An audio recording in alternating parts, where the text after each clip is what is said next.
You're live, Councillor Robson.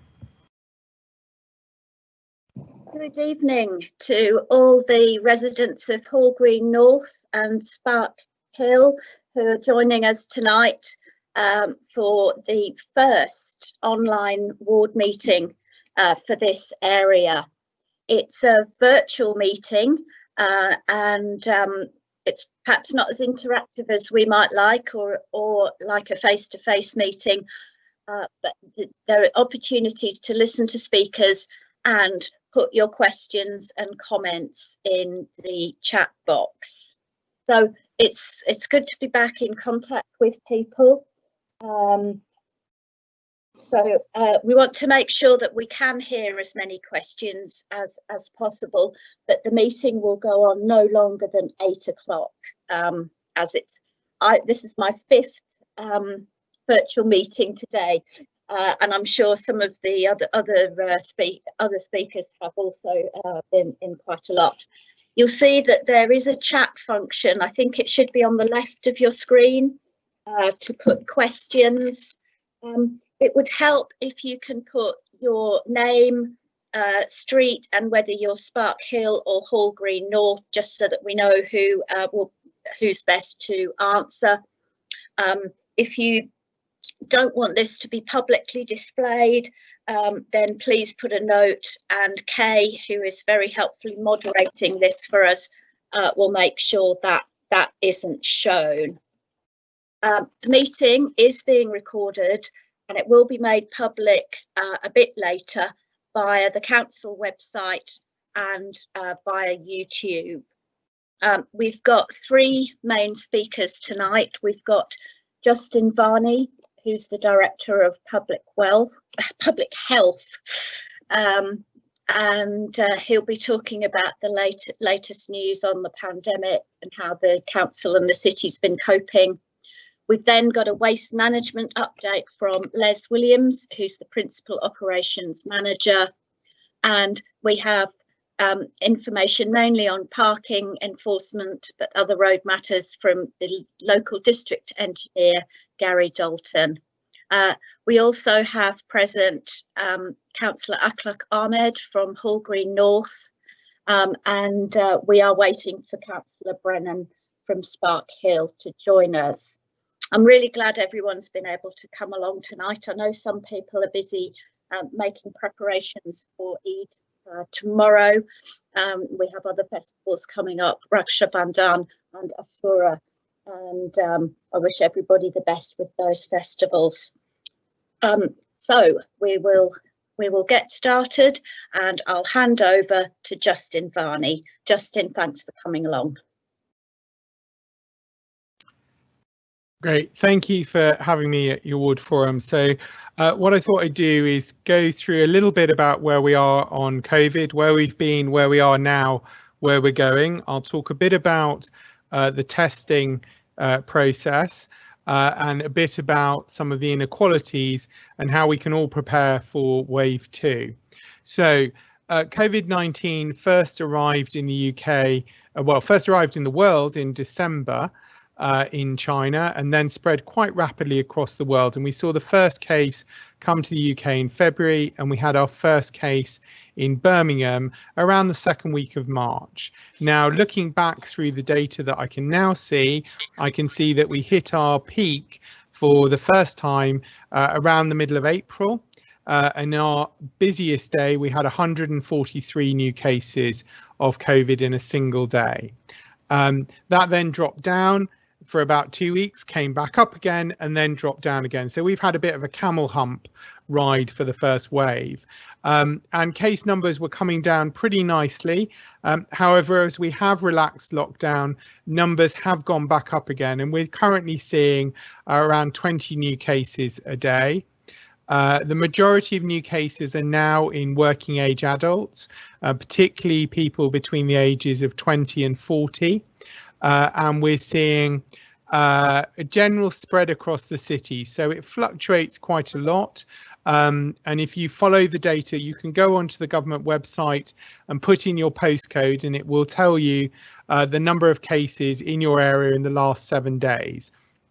Now, that does vary quite a lot, I have to say, and that's because the where you have a household, for example, you might see 5 people suddenly testing positive all in the same week. And in any one ward of the city, we're seeing a maximum I think we've had is 21 cases. That was in the Hodge Hill area a couple of weeks ago. That was because we had a very large family spread across 3 or 4 houses, and unfortunately they'd all become infected, and that meant 13 people from the same family got coronavirus, and so that spiked up the numbers. But the following week that came down again, and it was Moseley, and then it was Washwood Heath, and then it's Small Heath. So it's definitely moving around the city at the moment, and that's important to stress because COVID can affect all of us. It is still around. It's just as deadly as it was a month ago. And it's particularly dangerous to some parts of the population. So I'll talk a little bit about the inequalities now before I go on to talk about the testing process. So the people that are most vulnerable to COVID, there are 6 main risk factors. 3 you can't change and 3 you can do something about. So the 3 that you can't change are your age, your gender and your ethnicity. So if you are over the age of 80, you have a much higher chance of dying of COVID if you go into hospital. If you are a man, you are more likely to die than a woman if you go into hospital with COVID. And if you are from a non-white British ethnicity, you are more likely to die if you catch COVID and go into hospital. And we think that this reflects the distribution of the 3 things that you can do something about. So if you're a smoker, you are much more likely to be extremely unwell if you catch COVID. If you are overweight, particularly if you have a body mass index of over 40, then you are much more likely to die. And if you have a long-term condition like diabetes or high blood pressure, or chronic kidney disease or chronic airways disease, then that increases your chances of dying. Now, there are 2 parts to this. One is having the condition. The second is how well or badly it is controlled. So if we take diabetes, for example, if you're a diabetic and your sugars are always up and down and all over the place, you don't have your foot checks, you've not had your eye checks, and you're not very good at staying on top of your diabetes, that means if you catch COVID, you will do much worse than someone who is in control and has their sugars well managed, and is looking after their diabetes and being looked after better. So the 3 things that you can change that will reduce your chances of being very unwell are giving up smoking, losing some of the extra weight that all of us, I think, have put on during lockdown, and getting on top of those chronic health conditions. And we've been working with the NHS. Our GPs are all ready. They are going back through their notes and looking up patients who haven't been followed up quite as well as they should. So they will be reaching out to people and say, you know, if you're diabetic, you're supposed to have an annual check every year with your GP practice, often with the practice nurse. And too many people in the city haven't taken that up. And it's a really good chance to have a chat about how things are going and how better managed they can be. So there's lots of stuff available to support people and help people over the coming weeks and months as we look towards the second wave. We will see a second wave of COVID. All the research shows that about 20% of the population have caught COVID so far. So 80% of us haven't had it yet. So that's the first reason we'll get a second wave. The second is that the research on antibodies is showing that about a third of people don't develop antibodies if they catch COVID-19. And of the people that do, about a third of them, the antibodies disappear and our body forgets how to make them within a couple of months. Now, the reason we think this is happening is that COVID-19 is the same family of viruses as the common cold. And we all know you can catch a common cold again and again, and you catch it one year and you catch it the next year, and your body never learns to defend yourself from that common cold virus. Well, COVID-19 is the same family. So we think that's why our bodies aren't very good. I mean, our bodies in general are not very good at defending ourselves from viruses, but this one is particularly difficult. So because of that, that's the other reason we're likely to see a second wave. So first of all, 80% of us haven't caught it yet. And secondly, those of us who have had it may well catch it again. So there's a real risk of a second wave being just as bad as the first wave. When the second wave comes, we're not sure. There are two schools of thought on this. The first is that we'll follow the way that Spain is going at the moment. And as everyone comes out of lockdown, we all forget to wash our hands. We forget to keep social distancing, and that leads to a spread of the virus. And we see numbers rapidly rising. The other school of thought is that we have beautiful weather. Everyone has our windows open. We socialize outdoors, and that means that the spread of the virus is less. Until the weather gets worse and we all come indoors again. And when we're indoors, we tend to be not as good at keeping a distance. We touch things that other people have touched. And because we're indoors with the windows shut, the air doesn't circulate. And that means that the virus is much easier for me to breathe or cough and spread the virus directly at you. Whereas when the windows are open, there's a breeze, that almost kind of projectile spread is disrupted. So we may see it sooner than October or November. I hope we don't, because it gives us all more time to get in better shape for the next wave. Finally, I'll touch on testing. It's really important that people do, if you develop any symptoms, ring 119 or go onto the NHS website and book yourself a test. There are 3 ways to get a test in Birmingham at the moment. So the first way is you'll get a postal kit. So the test is sent to you in the post.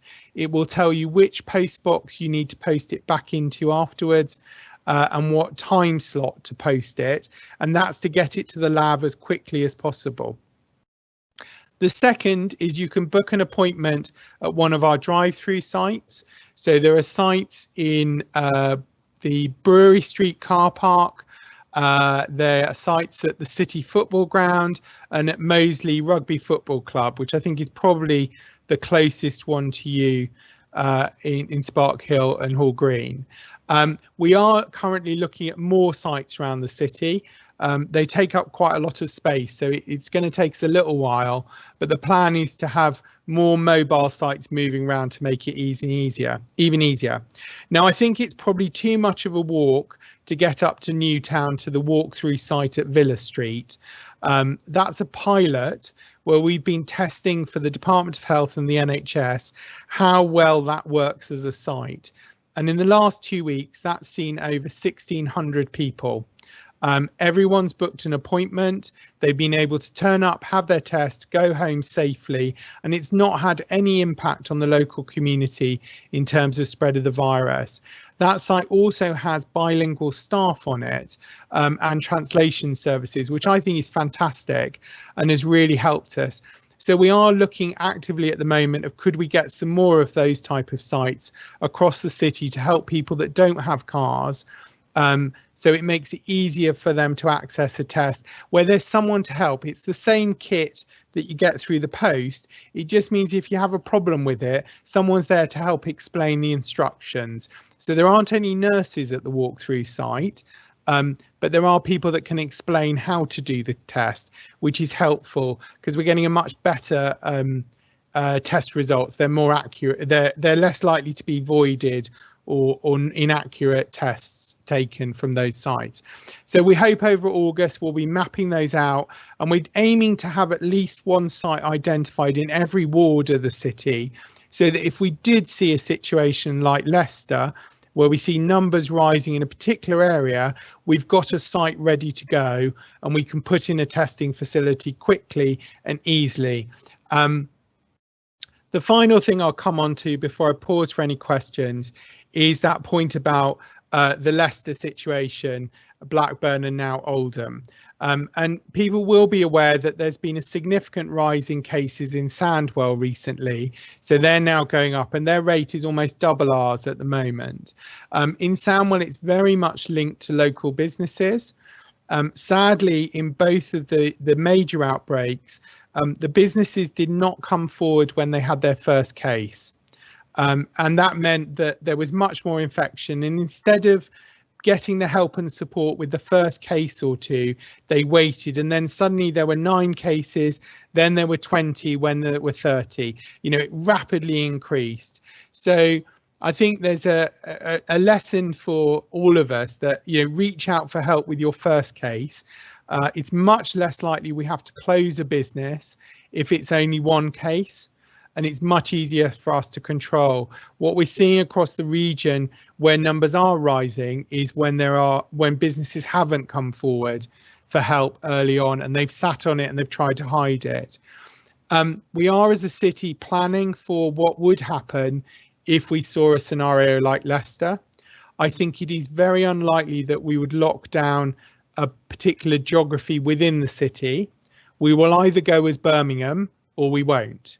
And that's because when I look at the pattern of cases across the city, pretty much the whole city is moving in the same direction.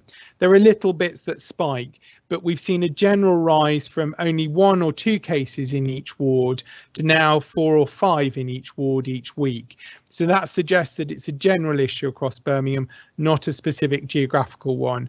And we're working now through what does that mean in terms of the additional support we need, the additional testing, and also talking to local businesses about what does it mean to them so they can prepare, as well as obviously our schools and universities.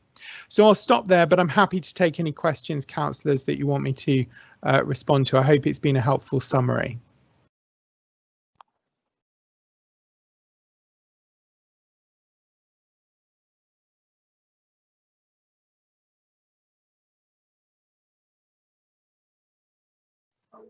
Lou, you're still muted. Thanks very much. That's a really helpful summary and really, really clear. We have had, I think it's over 1,000 people in Birmingham who have died, and just to put that in perspective, that's the largest death toll in the city since the Blitz in World War II, and that happened over several years. So many people have either been affected by the illness or themselves or their families, or by the deaths of someone close to them, and our thoughts go out to them. Also, our thanks to all the council staff who have really pulled together throughout this in so many areas. I mean, obviously, Justin, you've been absolutely on the front line, but others have been keeping the services going. I know people have been drafted into emergency places. And I do know that Birmingham City Council has been recognised as a leader in dealing with the pandemic, particularly how we've worked with different faiths and communities, particularly over some of the very sad bereavements. We do have Councillor Brennan with us now, and we're starting to get questions coming in. I will take the questions that are directly for Justin now, and then others are going to be directly to Les and Gary. Then at the end, where there are things that deal with wider matters, we'll come to those at the last of the meeting. So if your question's been published, we will get to it. So the first question I have is from Steve Mash. Hello, Steve. Steve's from Welby Road in Hall Green. And the question is, I've noticed a lot of people on social media are saying they're not going to wear masks and are wearing badges to say they're exempt, even if the reason for being exempt is because they don't want to wear a mask. What are we going to do about this? And I'll hand that back to Justin. So, I mean, we need to be clear that you know, we can't go around double checking whether people are wearing badges just because they're being belligerent and frankly stupid. You know, this disease kills people. As Councillor Robson highlighted, you know, we've lost more people in this city to COVID than we did to the Blitz. We've seen communities devastated, and many of us have lost relatives, friends and family to this disease. And choosing not to wear a face covering because you just don't want to not only puts yourself at risk, but more importantly, it puts other people at risk, particularly people who can't wear a face covering. You know, there's some very legitimate reasons why people can't wear a face covering. They are particularly for some of our most vulnerable citizens. When we wear a face covering, what we're doing is protecting the world from us. And we know now, which we didn't know at the beginning of this outbreak, that many people who get COVID get very mild symptoms and are often asymptomatic. And what we're asking people to do is wear a face covering when they go into an enclosed space like a bus or a shop where they're with strangers, because we will not be able to contact trace everyone who went to Tesco's or Asda on Saturday afternoon at 3 o'clock. What we can contact trace is if you went to visit your mum yesterday afternoon, because you know where you went, you know who you met with. So the reason we ask people to wear face coverings when they're going into these kind of spaces is because they're going to be with strangers. And there's a real risk then that someone who comes into that space who has COVID spreads it to the other people in that space, and we won't be able to let them know. We won't be able to let them be alert and help them take the steps that protect them and their families.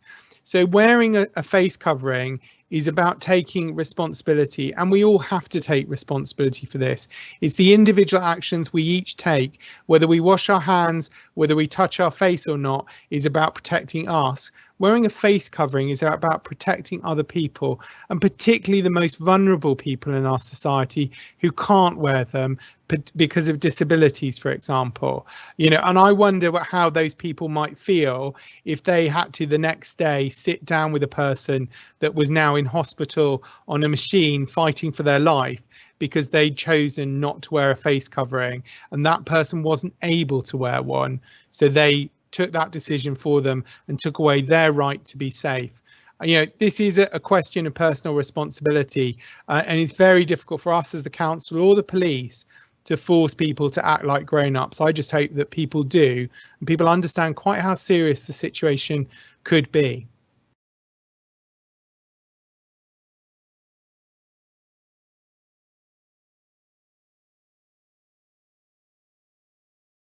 Thank you very much.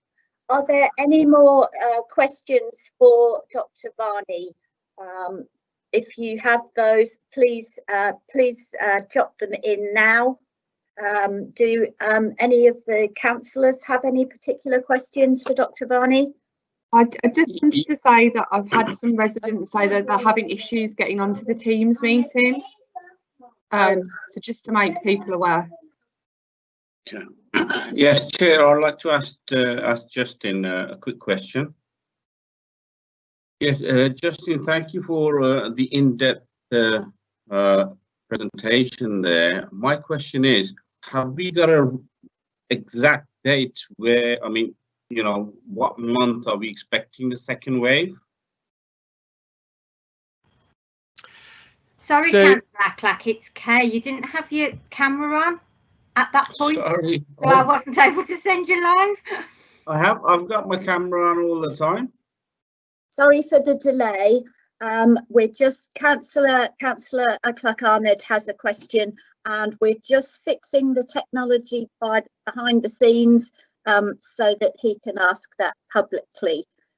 So we'll go to him in a second. Thanks for your patience. Okay, I've got my camera on.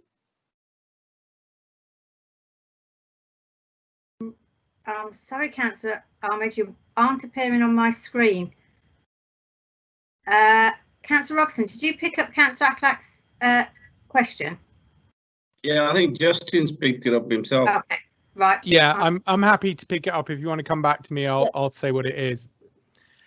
I think Councillor Acklack can't get the cam, and he's on. I can see him and hear him, but unfortunately you can't. So he asked me whether there was any particular timeline to when we might see the second wave. At the moment, I think we're hoping that it will stay away until about October, November, and you know, ultimately that depends on what we all do. You know, if we all rush out, go and see our relatives, pop in and out of each other's houses, forget to wash our hands, sit close together on the sofa or face to face, you know, we'll see that wave come much faster, like they have in northern Spain. If we all stay alert and keep on top of this, then we'll delay it. I think that the likelihood is it will come somewhere in between. We're certainly working with the schools and the universities around several different scenarios so they can start to think through and plan. You know, if we had to go back into a major lockdown in the middle of term, that's very different from going down into lockdown at the end of term, for example. So we are working through multiple different scenarios. It may well be that we see spikes across the country like we've seen in Leicester over the coming weeks and months, and areas do go back into more restriction.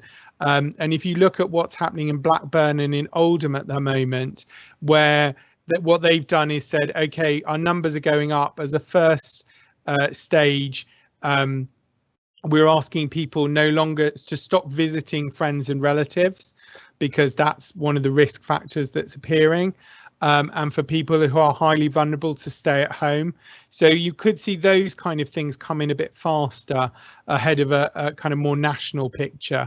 But it's, you know, this is crystal ball gazing at the moment. I have to say, every day I log on and look at the numbers, and sometimes I do a little happy dance, and sometimes I get quite stressed. And it's a real roller coaster ride at the moment, and it will depend a lot on what we all do in the city over the next coming days and weeks, and in how soon we see that second peak.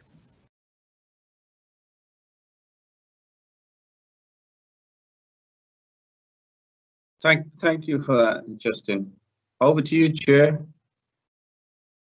Thank you very much for that.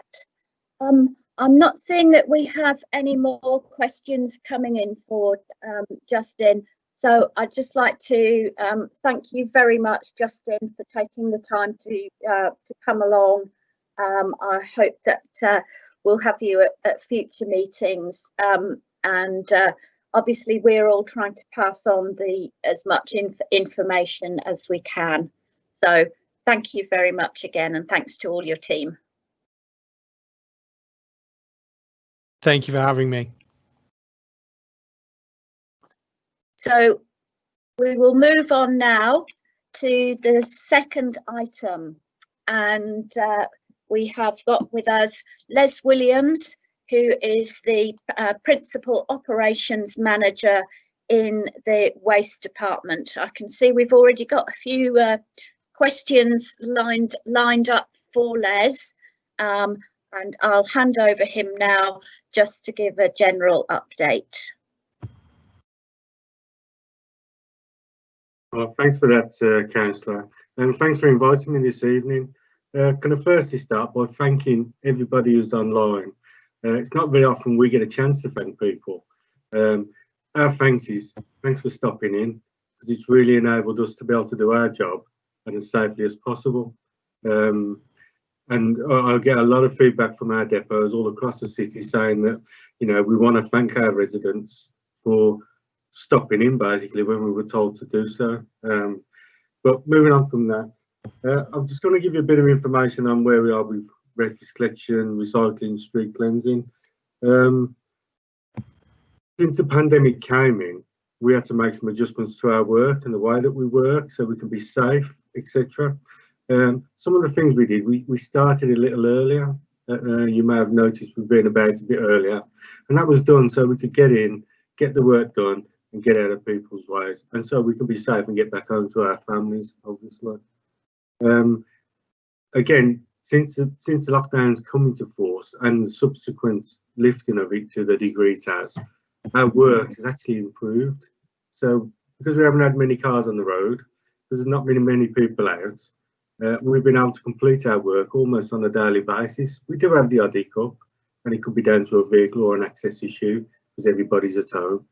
But by and large, even to today, we are showing our best performance records that I can remember in my 32 years of working with the council. So we're not perfect, we never will be, but we're at the moment working far better than we would normally have been. I've got a bit of data around All Green and Sparkhill, All Green North, sorry, and Sparkhill. For miscollections, we time ourselves against 100,000, so we like to keep within 100 miscollections. Sparkhill is slightly over that at the moment, and we're at 200 for refuse collection and 380 for recycling. For All Green North, it's 50 for refuse collection and 300 for recycling. So it's not exactly where we want to be, but we are endeavouring to improve that. As I say, services have improved. This data goes up to about the 17th of July. I haven't got the most up-to-date data. The guy that put it together for us is on leave at the moment. So when we get a miscollection, we clear it up as quickly as possible. And unfortunately, it is a good rate, but across the city, we're about 12% out of our service agreements of where we clear it on time. So a little bit of work to do for us to do there. Obviously, since the lockdown, when it first came in, everybody stopped at home, and the fly tipping dropped right through the floor. There wasn't any at all. However, saying that, it's got back to fly tipping now, and you might be seeing it on your streets. It's gone up exponentially. I would say we're probably getting 20% more fly tipping and dumping on the streets now than what we have done in the last 12 months. So these public waste sites are open. You need to book to go, but it is an easier system to get in and take your waste there. The problems we're having is that people are taking the waste to the corner of the street or into a quiet spot and dumping it.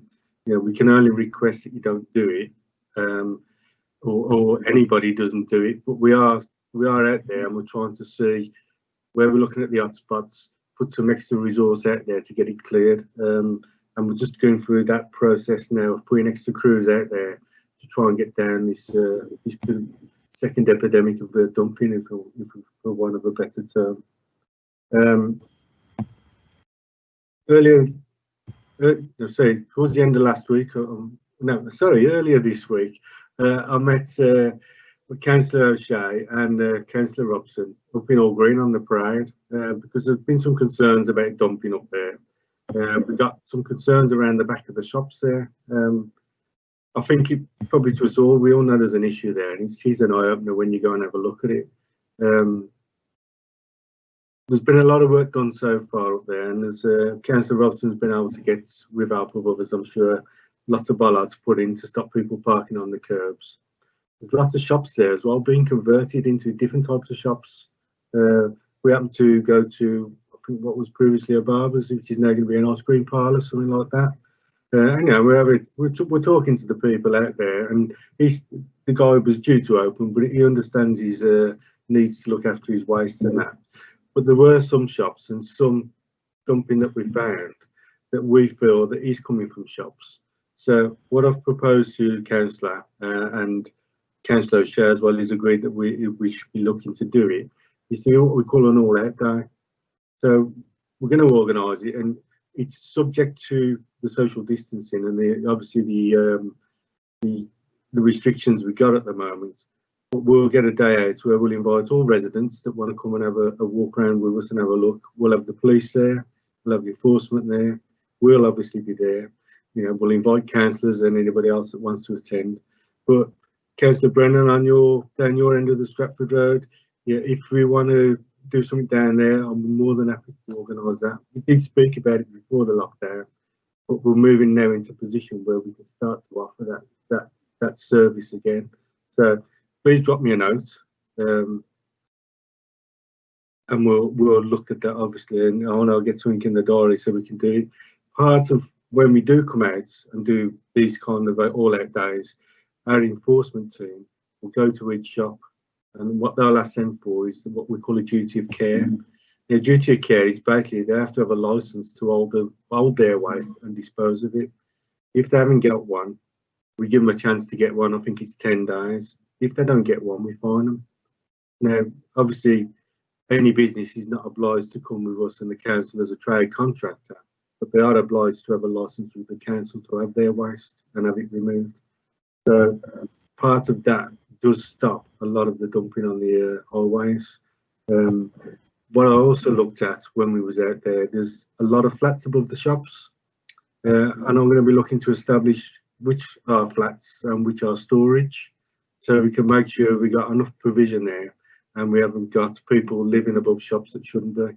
So we may well bring in different teams from around the council that will come in and help us with that, and they'll be there on it all out there as well. That's all I've got at the moment, so I'm sure there's lots of questions, but if I could just say again, thanks for stopping at home when we were asked to do so, because it really helped us. I will say, as a department, we've had 2 people out of the 1,600 that work for us go down with COVID.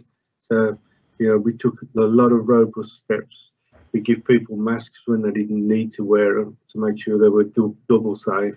And that leads on to what Justin was saying about wear one. It's not for your safety, it's for everybody else's around you.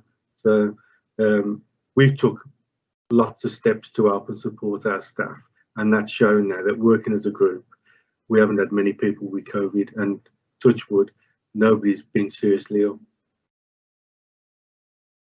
Thank you, councillors.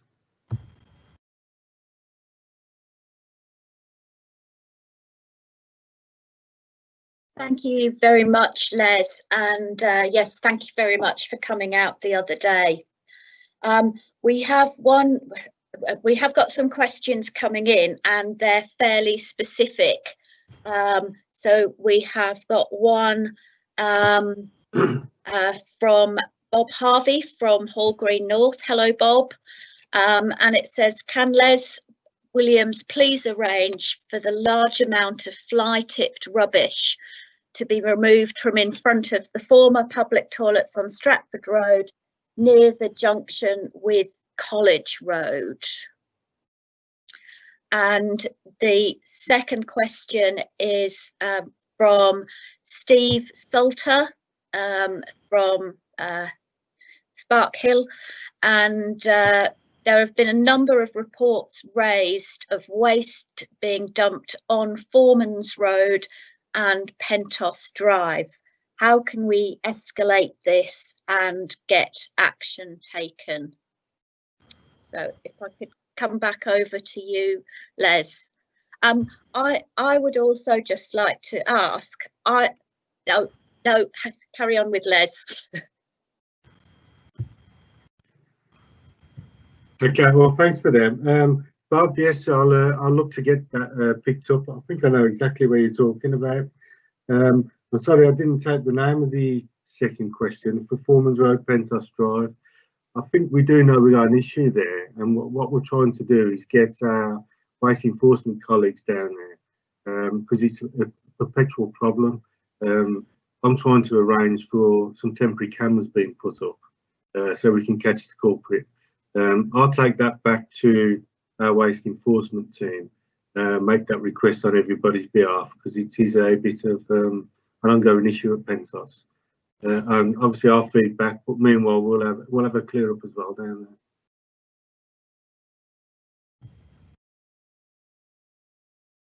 So I was writing them down. Thanks for those questions, and thanks for those replies. We'll just see if anybody else has got any more. I'll just scroll down. This is all coming into the chat. So we've got a couple more, and I'm actually going to ask a question, Les, because we're always telling people to report. You know, fly tipping and dumped rubbish either with the council website or the Fix My Street app. I was just wondering how effective that is at getting to you. So if the we've got questions coming in. We have one from Steve Salter again, who's from Indestructible Paint, and it is: how many people have been prosecuted for fly tipping? What are the deterrents to make people pay for their offences? And also from Steve, how many people have you in your enforcement team? If we just take those two, and then I'll come back to a couple more.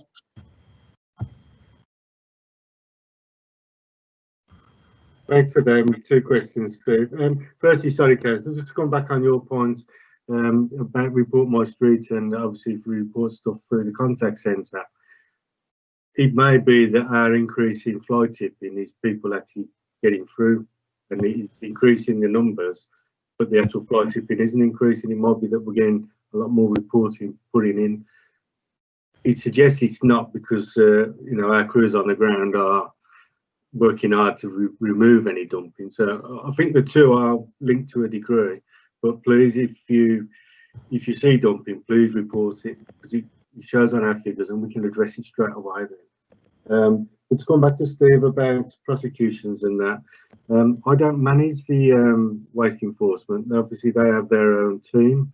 They are out every day looking at duties of cares, working with us, prosecuting people. I know they spend a lot of time in court, and their manager, I was at a meeting not so long ago, was highlighting to me that they'd recently had a prosecution of a business that was dumping, and they fined them, I think it was £140,000, don't quote me on that number, it was a lot of money, and they also fined a couple of the directors and somebody else in the workplace there. And they're out there trying to catch the bigger ones, but they are there to support us. So like that Pentos drive, we need to take some action there and put it right, but we also need to consider I'll consider talking to our waste enforcement guys, and if you invite me to the next meeting, I can tell you what actions they've taken. But they'll probably talk specifically around the city, not just All Green and Springfield, but we'll get some idea on how many prosecutions they actually make.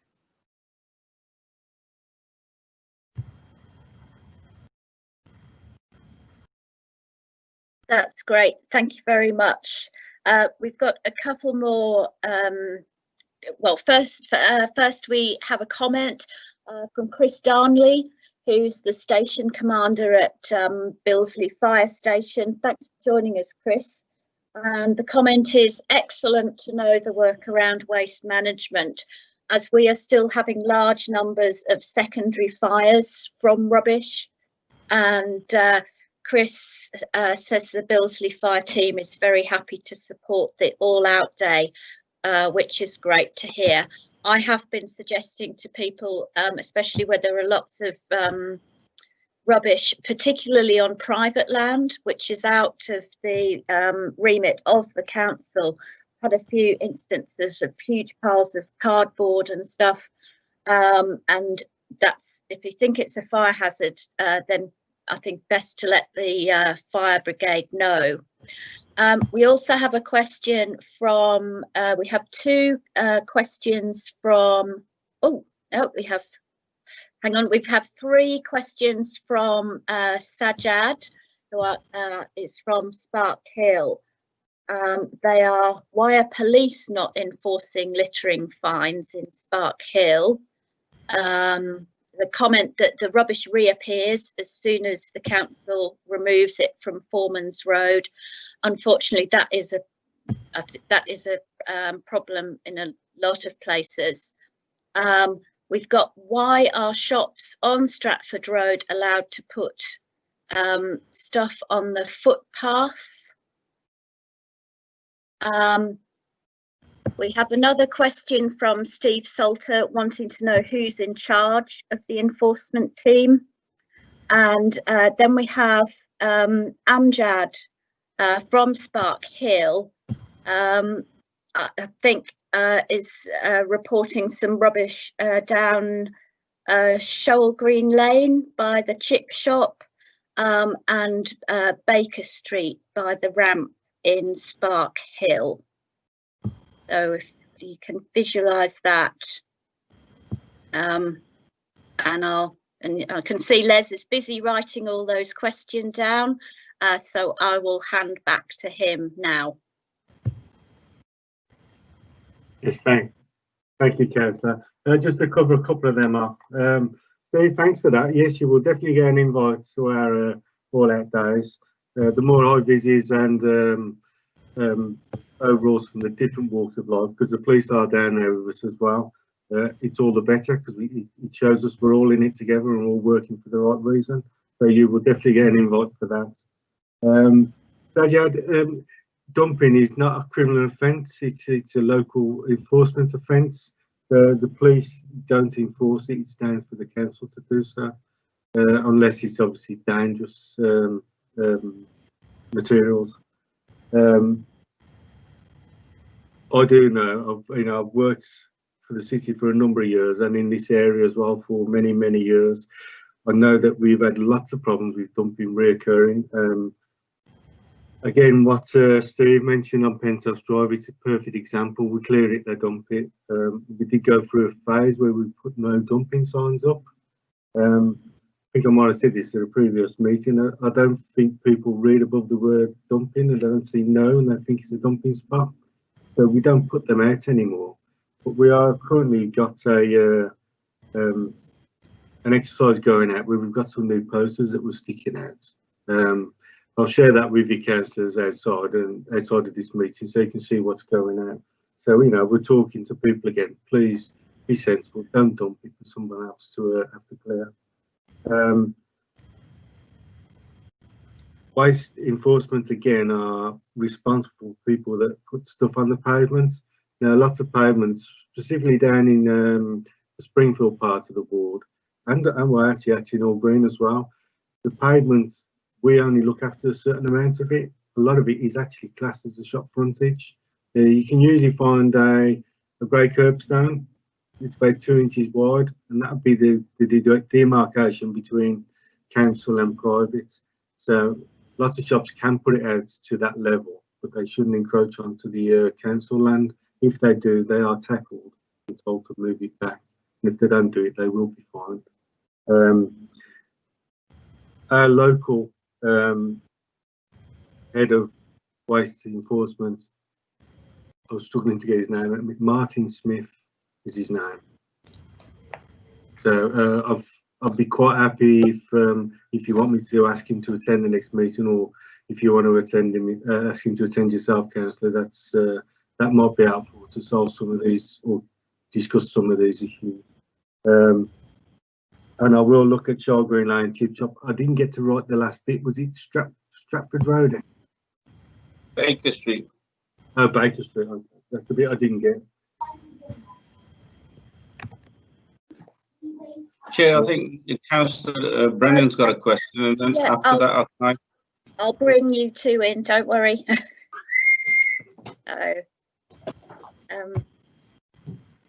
Yeah, I think if we could. Thanks for those questions, and thank you very much, Les. I've got one more public question, and then I want to bring the councillors in. The problem of repeated tipping is, this is why we want the all-out days and the cameras, because instead of just a sticky plaster, Les, I'm very sorry to have to say that the site that we went to just on Monday, unfortunately, I've had a report that there's lots of dumped stuff there again. So if you can make a note of that. We do have another comment from Sajad. Electric substations in Hall Green have overgreen weeds and attract antisocial activities. Council keeps saying they cannot enforce these places to be kept tidy. This is our city, and we must ask the electricity board to keep substations clean. I don't know if Les or the other councillors have a view on that. We're certainly asking for, it's certainly the Electricity Board's responsibility, because it is their land, and perhaps residents can make those representations. Anyway, I know also, before we let Les go and get his dinner, we've got Councillor Akhlaq Ahmed and Councillor Nikki Brennan want to quickly come in.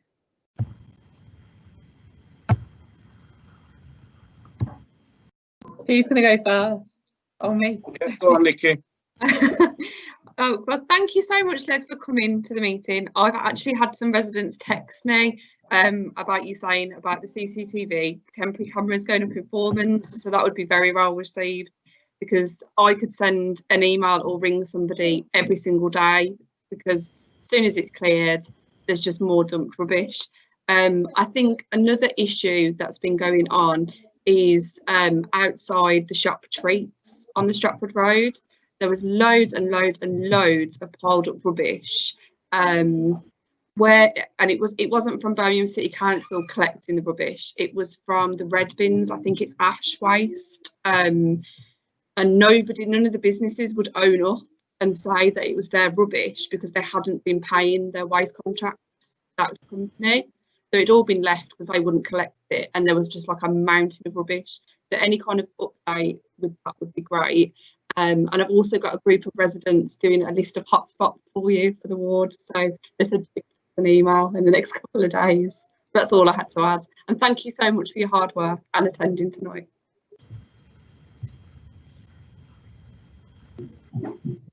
Yeah, thanks for that, Councillor. I'm going to talk about Foreman's Road and cameras. Obviously, I'm going to go to Martin Smith myself and ask him what we can do, because it's definitely a problem there. You know, that one on Pentos Road there.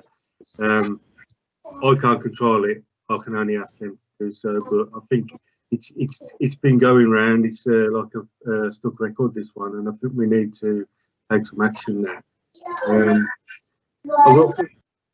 I will come back to yours, Councillor, the back of All Green. I'll take some steps to that as well. You know, where we were on Monday.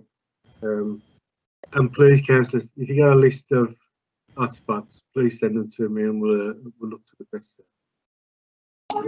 Oh, Lou, could I ask one more thing? Yes, then we'll bring. Okay. Just one more thing. I get a lot of people ask about bigger bins. Would you be able to tell residents what the rules are with how many people need to be in a household to have a bigger bin? Okay, so we give you a 180 litre bin as standard, and everyone will have them in Birmingham. If you got a family of, testing my memory now, it's been that long I've asked this question. If you got a family of 6 or more, you're entitled to a larger bin. No, sorry, 4 or more. Can I come back to you? My memory's gone. Yes, of course. I don't want to give misinformation. But you can have extra recycling bins, can't you? So recycling bins, if you find that you're you know, you haven't got enough there, you can have a second recycling bin, and that's free of charge. So if you just ring up the council or email through their website, the second recycling bin is given to you free of charge. But for the life of me at the moment, and I should know this is bread and butter, I can't remember the numbers for different bin sizes. So apologies, but I'll send you that note to our councillors on that. Thank you so much.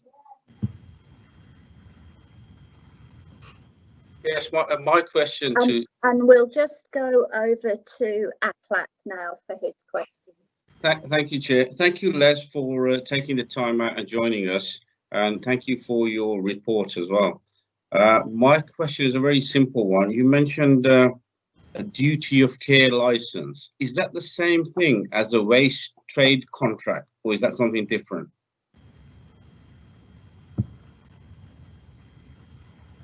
So no, the two different documents. The waste trade contract is something you have with the waste supplier. Like Councillor Brennan just said, you've got these ash waste bins. They will have a waste trade contract with ash waste. or it could be with Biffa or Birmingham City Council, we would hope. The duty of care is a legal document that if you're a business in Birmingham, you have to have that contract with the council to show that you look after your waste, etc. Okay, thank you for that, Les.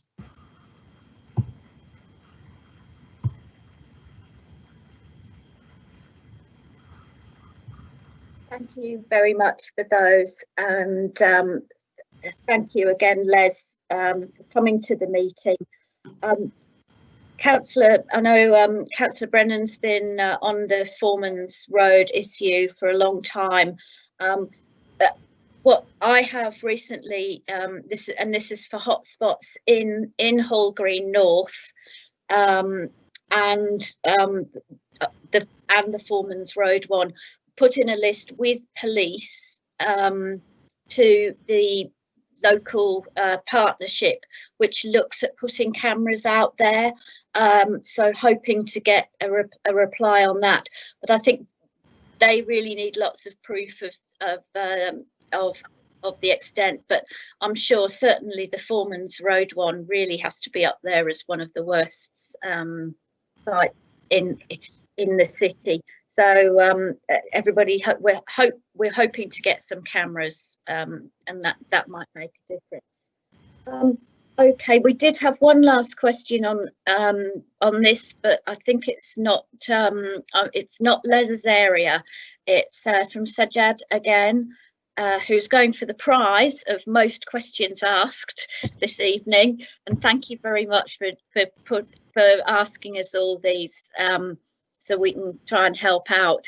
It's, can environmental health force shops not to sell out of date and rotten fruit and vegetables?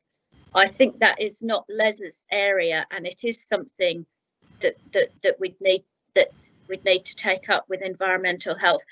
I think you can report to licensing, trading standards. One of the other councillors might know a bit more on that. If they want to send proof to me, I'll send it on to Mark Croxford from Environmental Health, even if it is pictures, or just tell me where the shop is and I'll send it over. Councillor Brennan is saying if you've got any pictures, any information on this, Councillor Brennan is saying if you've got any pictures or information on this, please send it to her, and she's very happy to pass it on to Environmental Health. So I think we'll finish there on bins. Thanks for all the questions, and Les, thanks again, and we look forward to seeing you at another meeting. Definitely. Oh, yeah. Okay. So now we're on to the third item for the evening. Thank you very much for waiting, Gary. We've now got Gary Dalton, who is the district engineer for our area, who looks after. We've got him here principally to talk about parking, but he looks after all sorts of roadworks and maintenance, and generally he's the person we go to if we've got any concerns in this area. So I will now hand over to Gary. Thanks for coming along. Thank you, Councillor. Hope you can hear me. Yeah, let's just talk briefly about parking enforcement. It's not something I'm directly involved with, and I've just been asked to give a quick brief update on what it is. The Birmingham City Council Parking Enforcement Team are responsible for enforcing all traffic regulations in the city. That's things like yellow lines, double yellow lines, red routes, that sort of thing. Whereas there's no traffic regulation order and cars are parked on pavements, on corners, causing obstruction or whatever, that's down to the police, not down to the enforcement officers. The city enforcement officers, they cover the whole of the city, and they're out every day, although they do not visit every site every day. But when they're in an area, they do tend to visit locations more than once. And busy, especially the busier locations. So they obviously target the red routes, the A roads, that sort of thing. We had particular highlight to us was the Hall Green Parade, and I've been to parking enforcement to ask them what their enforcement has been there, and in the last 12 weeks they've visited that area on an average, just as my computer switched off with my notes on it, on an average of 7 times a week. Although during the main COVID period they were a bit more lenient on parking because more people working from home and whatever. They also were having to work individually rather than in teams, so there wasn't as much enforcement going on. But they are, as I say, they've been there 7 times. I know those 7 times a day, or 7 times a week, sorry. They've only issued 14 tickets in a 12-week period, which doesn't sound a lot. But in one way, that's a good thing, because obviously there wasn't cars parked illegally. There's a bit of an issue with them issuing on double yellow lines. People expect them to be able to just pull up, ticket the car straight away, and drive off. But there's certain leeways with parking on double yellow lines. You're allowed to unload and load on double yellow lines. You can park there for 5 minutes. If you've got a blue badge, you can park there for up to 3 hours. So it's not just a simple case of pulling up, ticketing them, and driving off. So a lot of the times when they're up there on the Hall Green Parade and there's car parked on the double yellow lines, they're giving them the 5-minute leeway. They have to. Message gets around that they're there and the cars disappear, so they haven't given the tickets. I know that the opposite, where there's an hour waiting, has been highlighted, that they don't often patrol that, and that is going to be targeted in the next couple of weeks, because obviously if it's an hour waiting, they've got to visit there a couple of times. They've got to be there first, note down all the cars that are there, and then go an hour or so later to see if the car's still there. So when they're covering the whole city, it's not easy for them to get back in the hour, but they are going to target that in the next couple of weeks. Anybody who's got any concerns that an area's not being regularly enforced can report it to the parking section. That can be done via the website. I've got a link, but it's not easy to read out the link. But if you go to the Birmingham website page and just type in illegal parking, it does take you there to the link. I can produce the link for the councillors so they can pass it on, and that is apparently the best way to report them to the enforcement officers. And if they get a high number of particular areas raised to them, they will target those areas. And I think that's basically a quick brief outline on the parking enforcement that I've got. So if there's any questions, I'll be happy to try and answer them.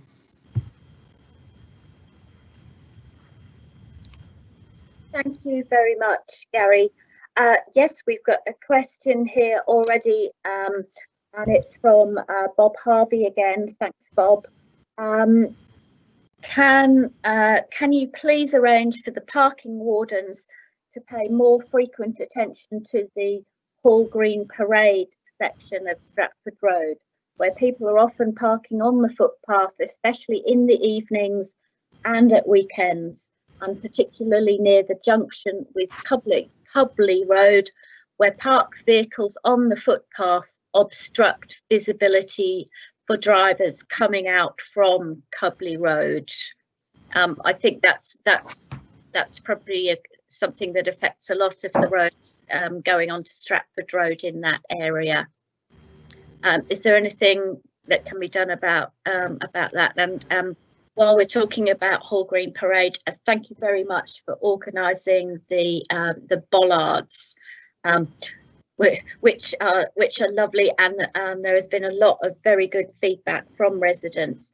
Unfortunately, what's happening is now people are parking on the other side of Stratford Road, so that's just something if you could pass on to enforcement. Thanks. I'll hand back to Gary now.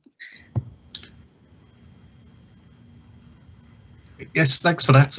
I did forget to mention the bollards. That is something that we do to try and prevent parking. It's not actually enforcement, but it's using the councillor's own allocation from the highways budget. We did it on the Hall Green Parade to stop the problem there, and as you say, it does pass it on to somewhere else. Any parking measures we put in always moves them on. We're also looking to do a similar thing in Foreman's Road, and the junctions near the Stratford Road end. I can't remember which one. Knoll Road around there, Solihull Road. No, Knoll Road, Solihull Road. Yeah. So we're looking to do similar there. Yeah, you shouldn't, in theory, have to do it because there's double yellow lines, so they can be enforced. But it's, as I said, enforcement can't be everywhere. They try to be, but they can't be everywhere, and it just prevents them parking on the pavement, which is the most important thing. I've already highlighted to parking enforcement the Hall Green Parade, so they are over the next couple of weeks going to target that more, especially in the evenings. So yeah, we will look. I will mention Cubley Road and whatever there, because I'm assuming there's double yellow lines on the corner of Cubley Road. I can't remember off the top of my head, but I'm pretty sure there are. So even if they're parked on the pavement when there's double yellow lines, they can be ticketed. So I will pass that on to the enforcement to target that area.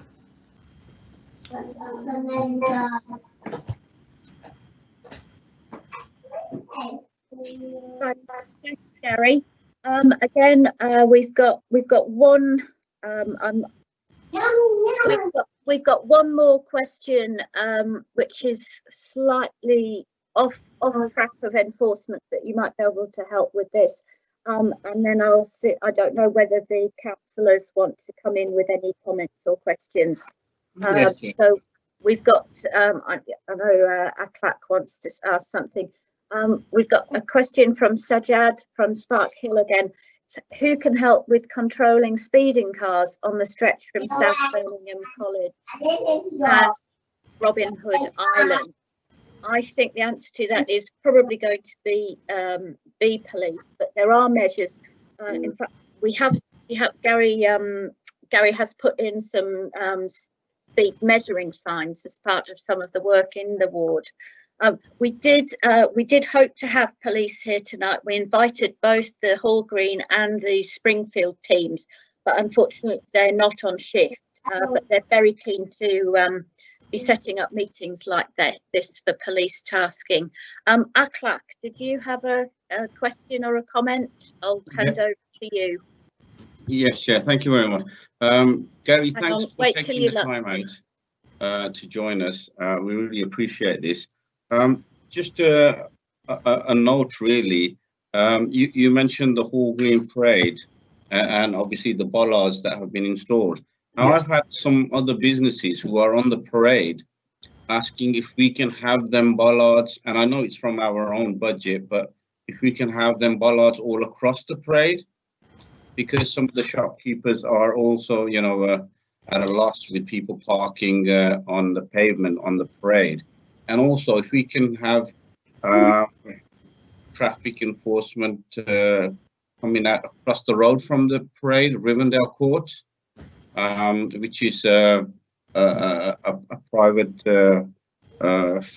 flats for the over 55s there, and there's been a lot of issues there with the illegal parking. So I'll just leave that there for you to respond, Gary. Thank you. Thank you, Councillor. Yes, we can look at more bollards. We have this year's allocation to put some in. I know Councillor Robson mentioned a few days ago the possibility of more bollards around the parade, and that's something I will have a look at next time around. The Rivendell Court parking enforcement it's already been raised with parking enforcement. And that's where there's the hour waiting and there's people parking all day that they're accused of, and they are going to target it over the next couple of weeks. They're going to go there regularly. They can't say how many or when, but it will be regularly over the next couple of weeks. And I have asked them to provide details of any PCN tickets that they issue during that period. So when they let us know how they got on with this targeted action, I can let you know.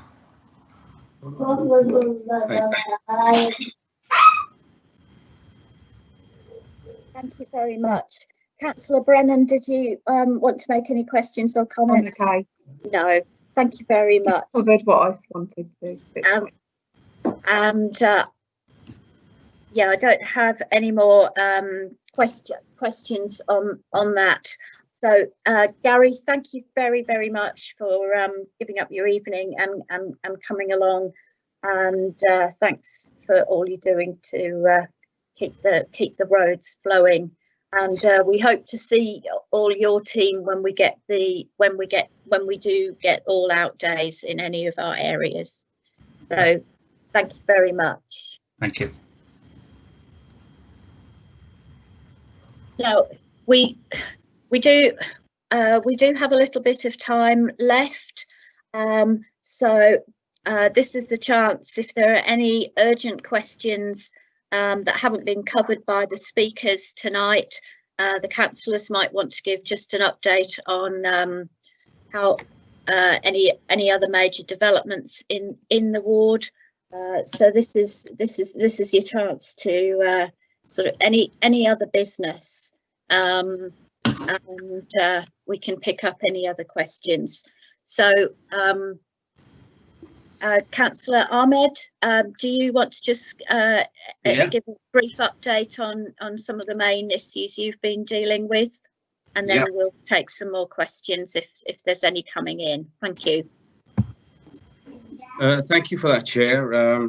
We are in unprecedented times with COVID-19, and I know Chair has set up a WhatsApp group for the vulnerable and elderly people who needed help when this all came upon us, the COVID-19. I've actually had some lovely people on the WhatsApp group run some duty, run some errands for some of the elderly, especially a couple of people who had problems with collecting their medication from the local chemist.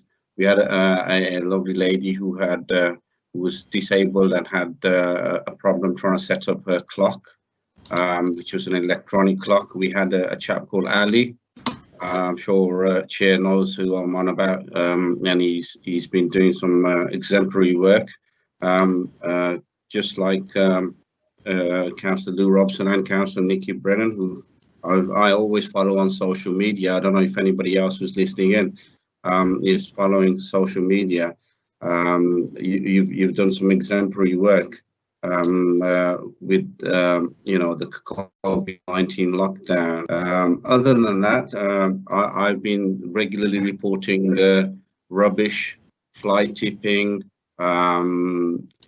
illegal parking, majority of the time on the BCC Councillors Inquiry email. Other than that, it's just business as usual, apart from the lockdown, obviously, reporting issues that the residents bring to our attention. So that's it, Chair. Thank you very much for your time.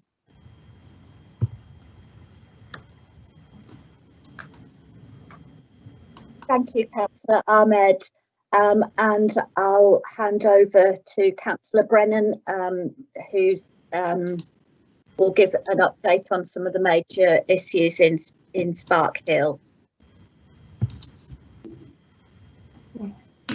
So since lockdown has happened, my advice surgeries haven't been going ahead. However, I am working with the venue that I usually do my advice surgery at, and we are looking to maybe start again in the next month or so. However, I am always available for a Skype phone call, FaceTime.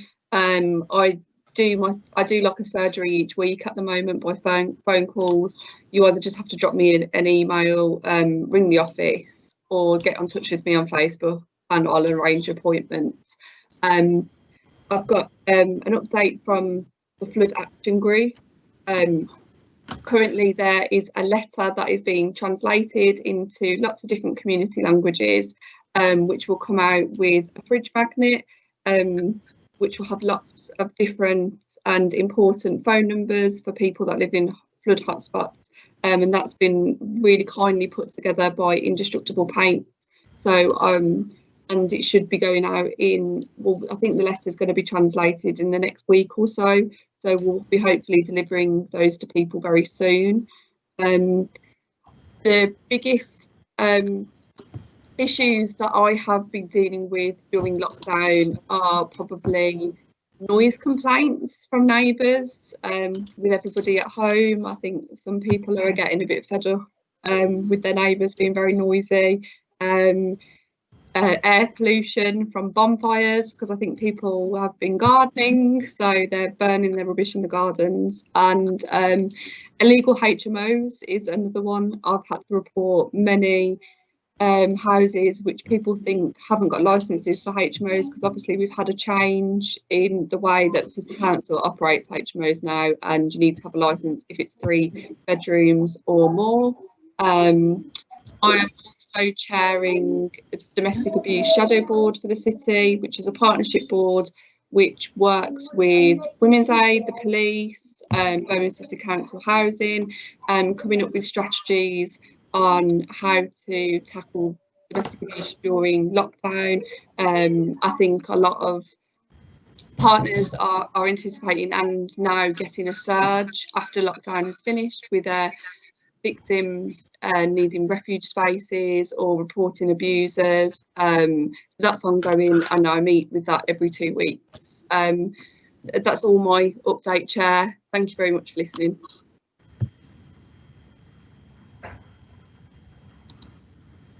Thanks very much. I will. I'll just give a quick update on some of the things that have been coming into me. Then we do have a few more questions which I'll try and take before we close. Yes, I've had quite a few reports of antisocial behaviour, bonfires and so on, and perhaps that does indicate some of the tensions. What I want to draw people's attention to, there was a really unpleasant racial attack in Hall Green around Petersfield Road and Marion Way the other day. 2 families were attacked, and a group of youngsters tried to pull the hijab off one of the women. That was reported to police, and luckily there's some very good sort of road groups and neighbour groups in that area. They managed to get CCTV and hand that over to police, so that's being investigated. The response from the community has very much been that racism and abuse of anybody in Hall Green is not what we're about, and I think that's what most of the community would support. Also, the same obviously in Sparkhill. Some of the other issues I've been dealing with, there seems to be a lot more planning enforcement complaints. People might have thought that during the lockdown, why not just put up a quick extension, but unfortunately it doesn't work that way. You do need to get permission. I also chair the Council's Economy and Skills Scrutiny Committee, and this is in response. We've had a question about skills, what the Council is doing to help educational improvements in schools and getting professional qualifications. This is something that we're very much looking at. We've been looking a lot about how we can help businesses, and also what people are going to need, because there is going to be a huge economic fallout from the pandemic. People are already losing jobs, and we want to give people the best chance. It really looks like the people who are already struggling and the hardest hit in the economy are going to face most of the fallout. So we are looking at how we can increase those skills. We'll be having a report back on this in September, October, and we're very much emphasising the difference that digital skills can make to people's lives and their ability to get better jobs and go on to take further further education. That's something we probably need someone more specialised from education to talk about. So we'll just come to a few more of the questions that are coming in. We've had a couple of questions about the begging in Sparkhill. So Nikki might be able to help on that. I think they do mainly concern police, so I don't know if we'll be able to give the answers about how they're being tackled. But we had a point. Sorry, I'm trying to read these questions off the side of the screen while I'm concentrating on the meeting as well. So there was a question about what are the police doing to tackle begging. I know that they are working very hard and suggesting people don't give. We also have a question from Ali talking about, apparently there is a group of thugs who've made arrangements to force the beggars out of the area. I don't know if anybody knows anything more about that. Again, I think it is probably something we need the police to talk about. But I'll just see if this is mainly in Sparkhill, so I'll ask Nick to come back on that.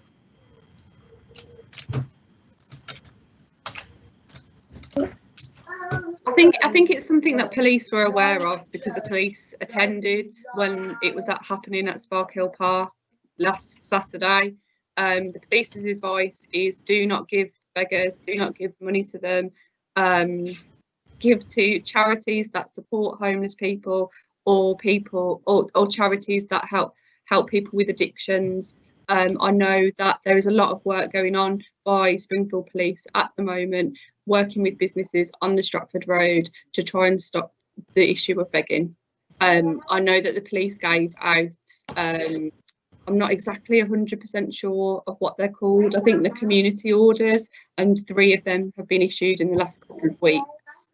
I went out with Springfield Police a couple of weeks ago to deal with the problem of pavement encroaching on the Springfield parades, where we went out with Birmingham City Council as well, and we got the traders to move a lot of their stuff back and let them know that it would be seized.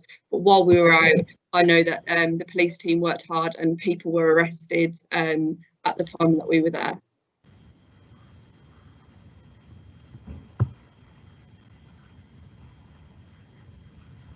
Very much. I also know a lot of the people in this meeting would be signed up to the WM Now, and if you follow that, I think you can see there's been a lot of activity by the police in our area, in Sparkhill, I think Moseley, and other areas to crack. They have made some really significant drug arrests in recent days and weeks. So sometimes that is where they are concentrating, and the more work they can do on that, perhaps some of that is what is feeding the begging that's going on. Again, I hope we will get the police to a meeting. I think that obviously lots of questions that need to go their way, but I also suggest that vigilantism is probably not the best way to go. The police are the people to deal with that, and they really want to work with residents. They want to see neighbourhood watch, they want to see street watch. You know, if you do have information about anything, send them footage, you know, make reports. If you want to be, you could do that direct through 101 or West Midlands Police, or if you want to be anonymous, use Crime Stoppers. We've got, Les has got back to us about the bin sizes. 1 to 6 people can get a 180 litre bin, 6 to 9 people, 240 litre bin, and 9 people in a household can get a 360 litre bin. we've been putting information in the side chat just about where people can deliver things.